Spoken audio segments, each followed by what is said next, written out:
This program is a Warren Steibel production in association with South Carolina ETV. Funding for Firing Line is made possible by a major grant from the John M. Olin Foundation, Incorporated, and the Friends of Firing Line.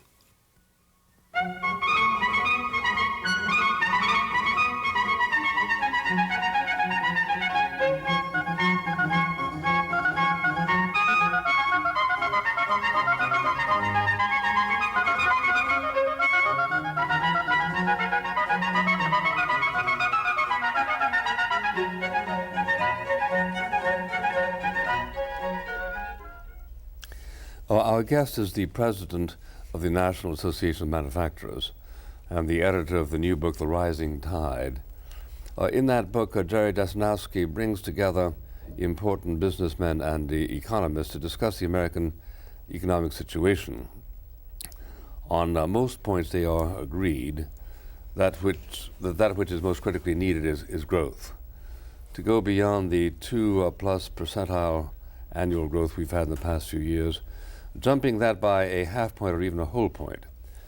One aspect of this call for growth I'm especially concerned to hear him as principal spokesman for U.S. Manufacturers discuss is the eternal question, do we need tariff protection? Jerry Jasinowski went to college at Indiana University and took a master's in economics at Columbia. He went soon after the war in Vietnam as an intelligence officer in the Air Force. From there to the Air Force Academy in Colorado Springs as assistant professor of economics, and in 1980 to the NAM, which was then a little moribund, not having shaken off the renting experience of the 60s and the 70s.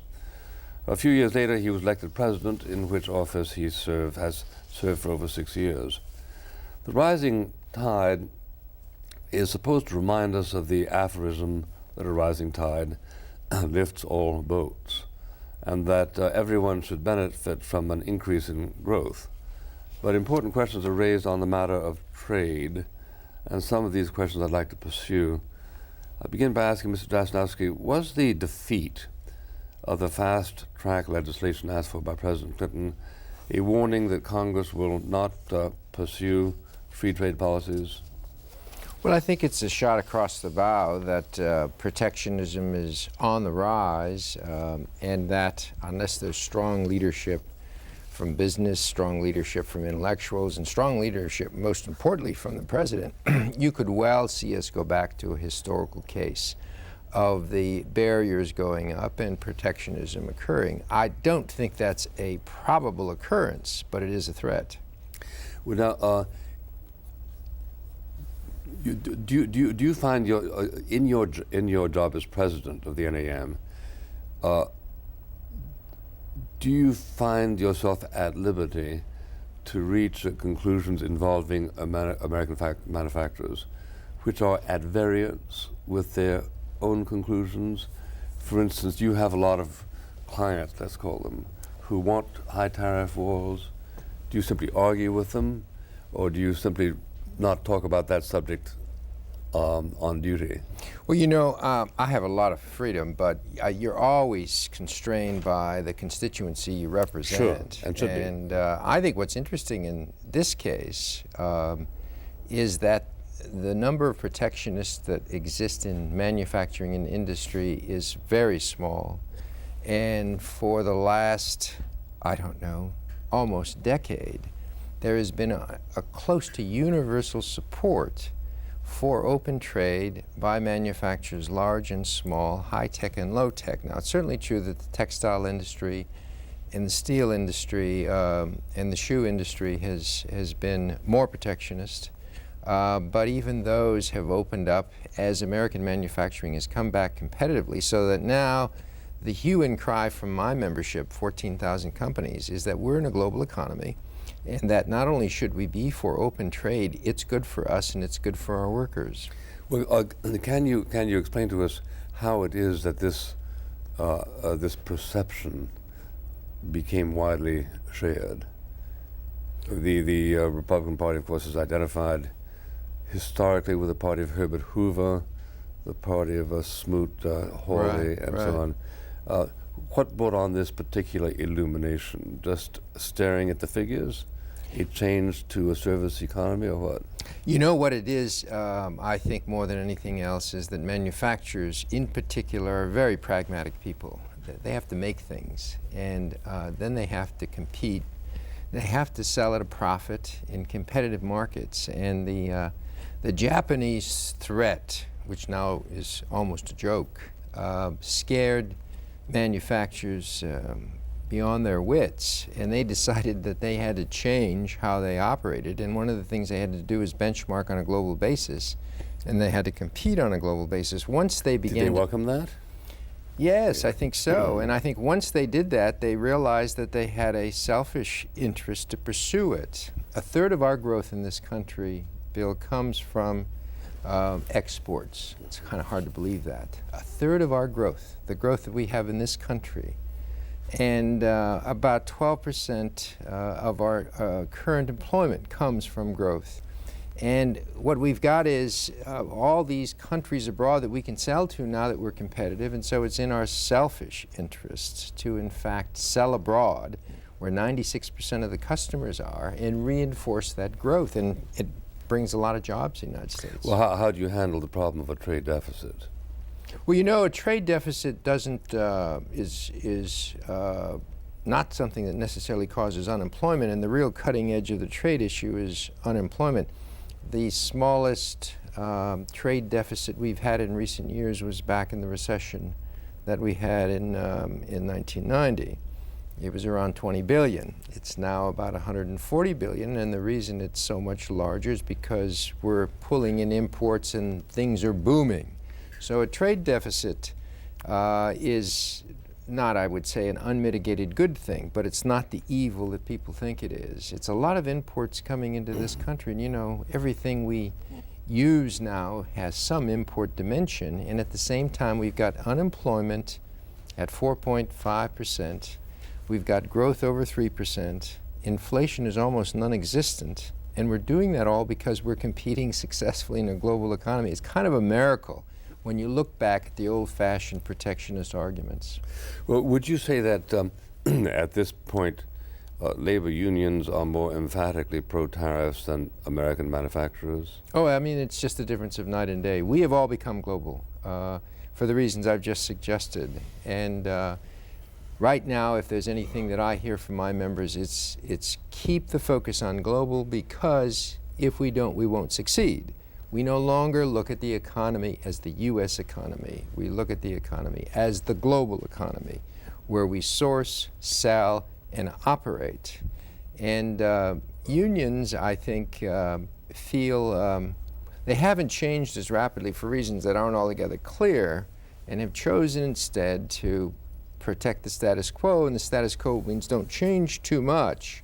So sometimes if you lose jobs in a certain activity and gain it in another, they're more focused on protecting the jobs that are lost. So the American steel industry, for example, suffered a big loss of jobs and quite a lot of downsizing. You know, the American steel industry now is the most competitive in the world.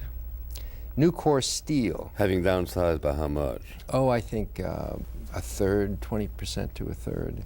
Nucor Steel now produces the lowest cost, best steel in the world, and they pay their workers $55,000 a year. $55,000 a year. And you know, that's typical of steel in general now. And it's typical of semiconductors, which people thought we couldn't compete in. It's typical of autos. We're now very competitive. Well, you make the point in your book that people tend to underestimate the responsibility of technology for growth. Right. Now, is this something that is not widely enough understood by the trade unions? No, well, maybe it is. I mean, I can't speak for them altogether. I do think a lot of it goes to the business about, you have two kinds of people in this world to some extent. Those who will welcome a certain amount of change, innovation, and improvement, and those who are frightened by the pace of things. Well, sometimes conservatives are that way, but often they're not as well. And they want really to protect the status quo. Unions are interested in protecting the status quo now. I think industry's not. The world's changing rapidly. maybe that's part of the reason the conservatives are not sure about which direction they want to go. That's correct, yeah. Well,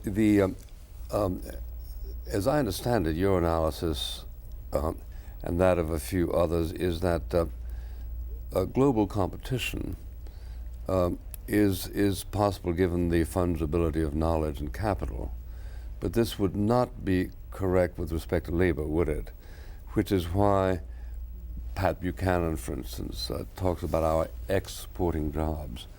The way a particular firm in America might become more productive is by firing half of its workforce here and hiring more people in Mexico. Right. How do you accost that observation? It just doesn't happen. Pat Buchanan's not only wrong, he's wrong even about the arithmetic sign here. Trade is not a negative, trade is a positive. Trade creates growth, trade creates jobs. We've just had the longest expansion in recent American history and some of the greatest job growth that we've had. At the same time, we've been expanding globally.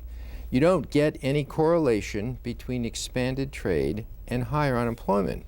You may find cases, like in steel, where it happens, but you don't find it in aggregate. He really doesn't understand that the problem today is that workers need more sophisticated training. The issue is technology, and what we've got is a labor force which is really divided between those who are fairly well trained and those who are not at all. We have hundreds of thousands of jobs calling now because people are not trained. And if we want to do something about raising income and making jobs more secure, people in industry and people elsewhere need to spend more on investing in the training of their workers. The alternative to that being right now to import skilled labor. Is that correct? That's right, and in fact, the Congress is now considering a bill and will import some skilled labor, legal immigration, because we don't have enough skilled workers in the country now. We're at less than 5% unemployment, and we currently have hundreds of thousands of jobs not being filled in the high-skilled area.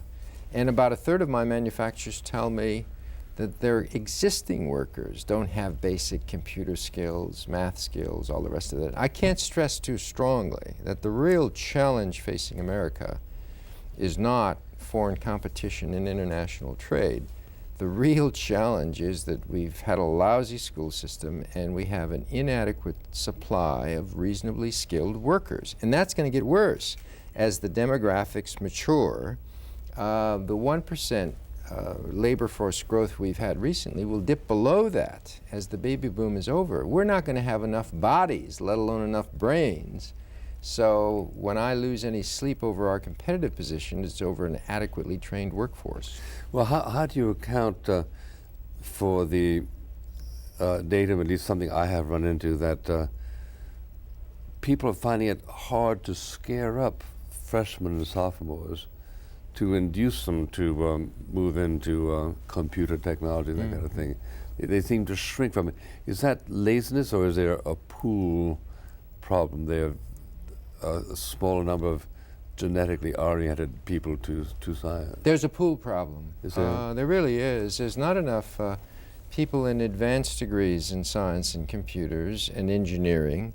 There's not enough people at the lower level. I think it all goes back, in my mind, to the poor math and science training in the grade schools. I mean, I think our children are obviously as capable of doing math and science and computers as the Japanese, and yet we score much lower, and I think we do because we don't do an adequate job in those early grades. I found in working with my own daughter that who's 14, that she became very quickly more positively oriented toward math by just putting it in the right perspective and giving her some special tutoring. And I think that doesn't happen enough. Well, when you said you definitely believe there was a pool problem, let me distinguish. Do you mean that there are not enough people from whom we get people who proceed to science, or are you saying that there's a genetic problem? You read that on the whole Asiatics do better in random testing than white American men and women. Is that a factor you've bumped into, or do you think all the relief we need would be accomplished by school reform? I think it's really a school and a parent-teaching issue. I really can't believe that it's genetic, although there may be some genetic differences there. For the most part, my experience with grade school math teaching and the orientation of students is not very positive. And I think that we as a society don't put enough emphasis on it. So I think, you know, we found in looking at a lot of the growth questions, it's a little bit of an overstatement, but the cultural aspects of growth are very, very powerful. I mean, we're successful in the United States because of the British experience, the whole Industrial Revolution, and all of the Puritan values that came out of that. There's no question about that. The business about working hard and saving and all the rest of that. And part of that is your attitude toward learning. And I think that we just haven't done a good job on the math side and the science side in this culture. Now, how quickly is something of that kind reversible? Is it something that we have to undertake to do now, hoping that 20 years from now we will have the problem substantially reformed? Or is it possible actually to take an 18-year-old and say, go back and do it right? Do they pass a learning window beyond which they can't go back and do it again? Well, that's an awfully good like question. Like learning the violin? It's an awfully good question. You know, if you get the fundamentals wrong, it's awfully hard to make it up. I think that you have quite a bit of flexibility in the grade schools, in the latter stages. Once you start moving through high school, what you have to learn in terms of basic math in order to do algebra, and then go to trigonometry, and to go to calculus, as you know, depends upon each step of the way. And so I think that you lose the window probably someplace in high school. In most as a practical cases. matter, you can't go back and do it later on? No, I think you can. Your muscles you know, set. I was a bit of a juvenile delinquent, didn't do well in high school, and then ended up my college career as straight A student. I went back and redid a lot of it. Mm-hmm. But I think that that's not the way to do it. And I never really quite, despite having written a book, never quite learned my grammar as well as I should have. And I certainly had to do an enormous amount of work to relearn or to learn properly the math stuff in order to go on and do matrix algebra and all of that. You can do it. It's very hard to do, and is not the way to do it. Well, do you think that the market generates enough pressures to get the job done? In other words, we have a situation, let's say, where you need 500,000 people who know something about computers. So does the 19 or 22-year-old say, well, I gotta go learn it because I can't apply for these 100 jobs that are so appealing? Well, the market is a wonderful allocator of resources, as you know. I mean, it does just so much better than any other system, and it is making an impact. I mean, the kids have begun to get the picture that computers is a good thing, and they ought to be going into that. At least many of them have. But I think it's such a broad issue that the culture has to come into play too in order for it to be successful. In the final analysis, growth is productivity times people. The productivity side of it can be taken care of by the market, and people can get signals from the market. But you've got to have cultural change too, I think. And in fact, most of the history of growth shows that the cultures that grow are the cultures that have the right values. And we're missing the values on the science and math side of this whole game. Why? Again, I think it's because the society didn't put a high priority on that, and the teaching has not been good in the grade schools, and we're only now getting around to putting a higher priority on it. How did we express the high priority we put on it 50 years ago?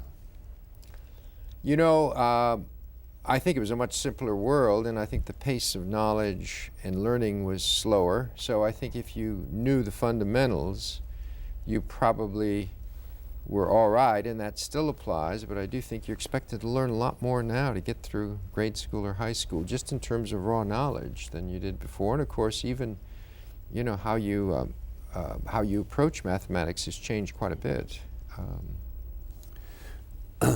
Well, wouldn't you have thought it would be more alluring now that you don't have to work out the figures by hand? Well, it is. The dog work is the use, isn't it?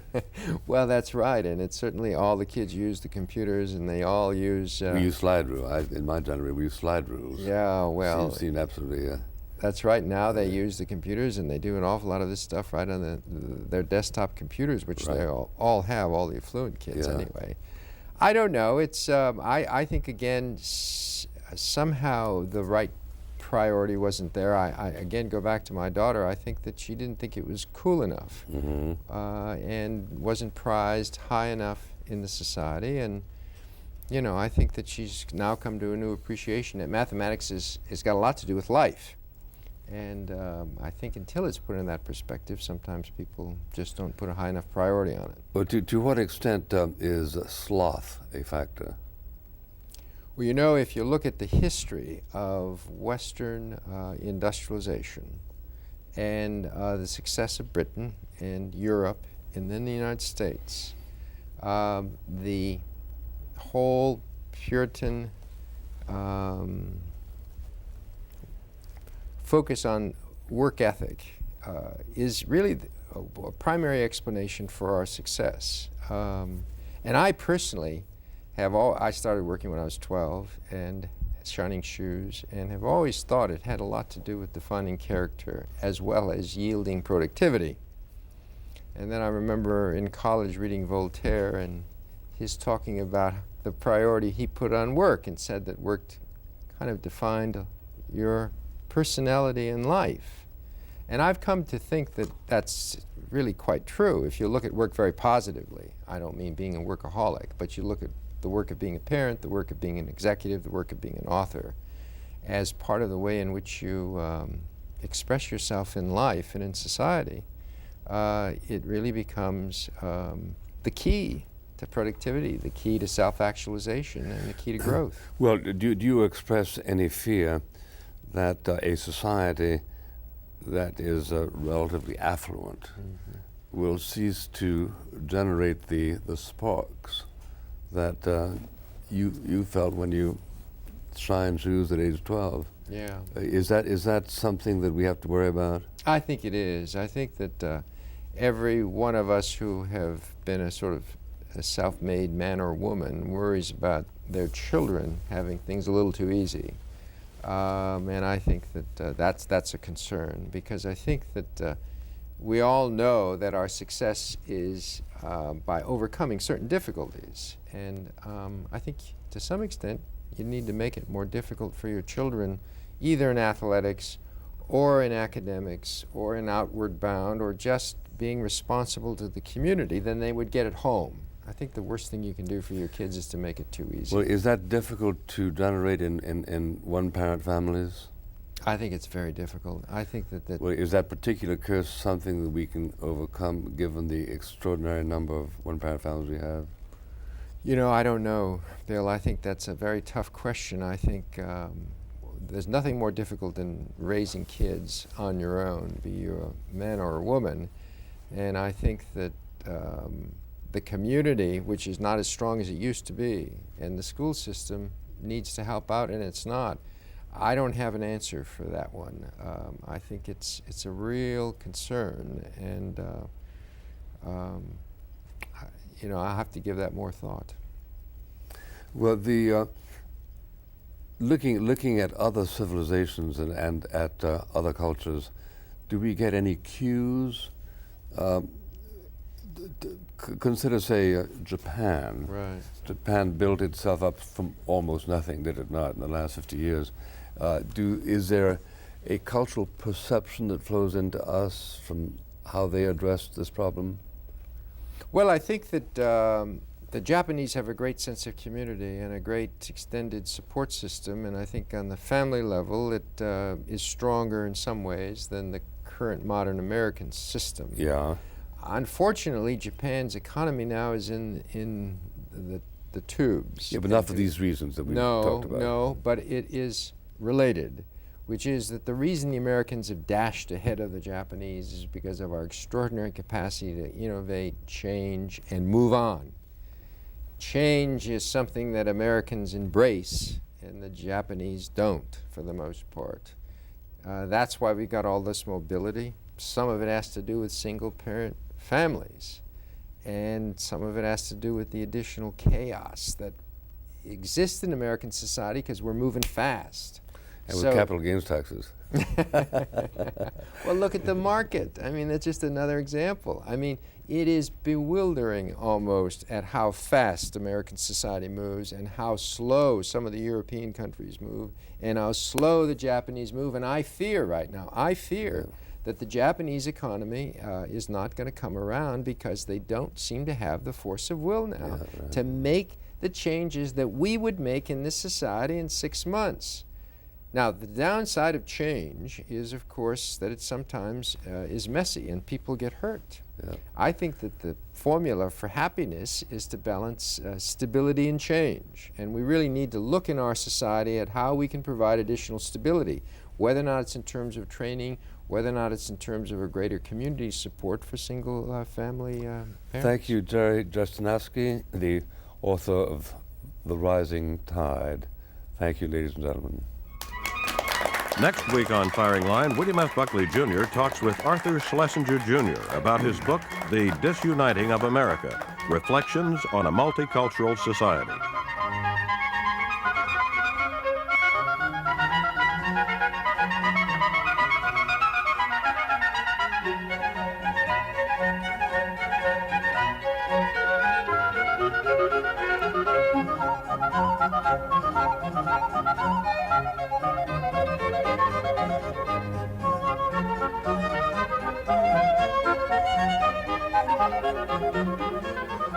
This program was a Warren Steibel production in association with South Carolina ETV. Funding for Firing Line was made possible by a major grant from the John M. Olin Foundation, Incorporated, and the Friends of Firing Line. For information about a video cassette of this program, write to Firing Line, 2700 Cypress Street, Columbia, South Carolina, 29205. Or call 803-799-3449. That's Firing Line, 2700 Cypress Street, Columbia, South Carolina, 29205. Or call 803-799-3449.